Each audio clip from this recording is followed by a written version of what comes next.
Hello, my name is Derek Connor. I'm a partner here at the law firm of Connor & Connor, and I'm going to talk to you about law firm hierarchy. So most law firms are structured fairly similar. Every firm that I've worked at has been structured in a fairly similar manner with a lot of staff at the lower levels of the firm and then typically a partner or managing partner at the top of the law firm. So I will start from the bottom. Most law firms have staff starting with, let's say, the receptionist, and then legal secretaries. Legal secretaries, typically their role is to assist with filing, general office type duties, things that you would find at really almost any other office. Generally above the legal secretaries, you'll have the paralegals. Paralegals typically have several years of working in law firms. Perhaps they've gone through some training and received a degree in paralegal studies. Typically, the paralegals assist attorneys with drafting documents, filing things with the court, as opposed to filing things in the firm's filing system.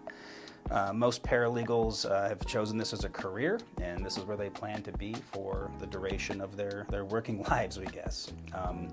I've had a lot of great paralegals in the time of my life being an attorney. Oftentimes the paralegals are better trained than attorneys that are fresh out of law school. Certainly more than law clerks. I tell every law clerk, in your first day at a law firm, make good friends with a paralegal because you are going to need their help. Typically firms' next level of seniority would be arguably the associate attorneys. An associate attorney is typically a newer lawyer with 1 to 7 years of experience. Associate attorneys' roles are they are to practice law, typically assisting the partners with legal research, drafting after they get some experience, maybe attending court hearings, depositions, that sort of thing, interacting with clients, drafting memos, really learning the ropes of being a lawyer. Oftentimes associates have a minimum billing requirement. If that's how the firm bills its clients, if they're an hourly billing firm, the associates will have, let's say, 1,800 to 2,000 hours of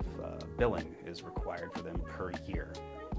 Oftentimes you have to work quite a bit more than that to be able to meet those hours, but that's just kind of the way law firms work.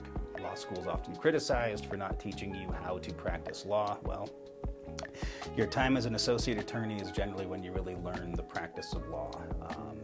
And I don't think it matters as much of what type of law you end up doing. I think it's good experience for all attorneys to get out and work as an associate somewhere and learn your trade.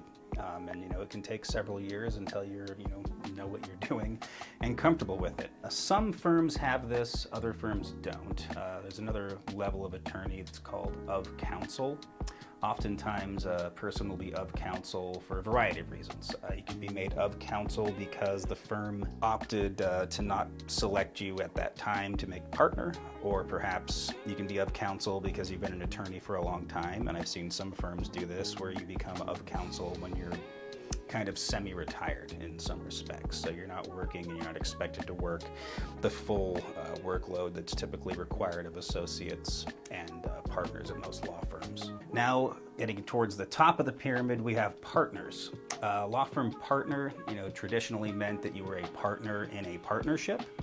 I know the term has often become a little bit more obscure now, like even, for example, our law firm is formed as a limited liability company, technically a professional limited liability company, wherein we would really be considered members of the company, but it's just become a term in the law to refer to senior lawyers, generally lawyers that have ownership in the business, as being partners. Some law firms out there, typically in larger markets, larger law firms may even have non-equity partners who are, titled as a partner, but they are not actual partners in the partnership, rather. But that's pretty typical of what you will see in most law firms. You could also add, at the lower end of the pyramid, law clerks, interns. My firm typically has 1 or 2 interns working at it.